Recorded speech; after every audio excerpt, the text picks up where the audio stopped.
क्या हमारी उड़ानों की सुरक्षा अब सिर्फ तकदीर और इत्तेफाक के भरोसे छोड़ दी गई है? जब एक साथ दर्जनों लोगों की जिंदगी हवा में हिचकोले खा रही हो, तब किसी एक की गंभीर लापरवाही क्या भयानक तबाही ला सकती है? इसका रोंगटे खड़े कर देने वाला सच अब सामने आ चुका है। बीते 4 अगस्त को फुकेट से राजधानी दिल्ली आ रही एयर इंडिया की एक फ्लाइट में जो कुछ हुआ वो महज एक हादसा टल जाने की कहानी नहीं है, बल्कि देश के एविएशन सेक्टर में पसरी घोर अनदेखी और लापरवाही का जीता जागता सबूत है। सामने आई पोस्ट फ्लाइट रिपोर्ट के खुलासे इतने खौफनाक है कि कोई भी कांप उठे। रिपोर्ट्स के मुताबिक इस विमान में सफर के महज 80 मिनट के भीतर एक दो नहीं बल्कि पूरी 13 गंभीर तकनीकी गड़बड़ियां दर्ज की गई है।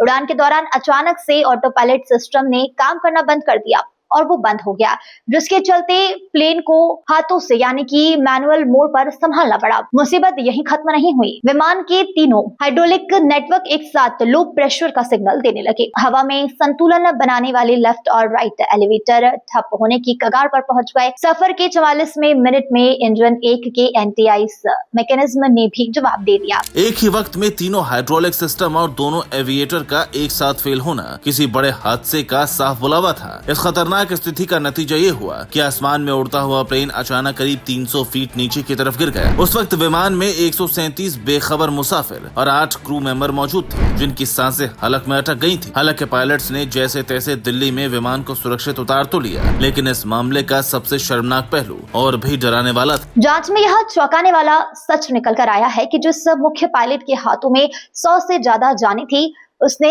गांजा पी रखा था। एक तरफ तकनीकी रूप से बदहाल विमान और दूसरी तरफ नशे में धुत मुख्य पायलट।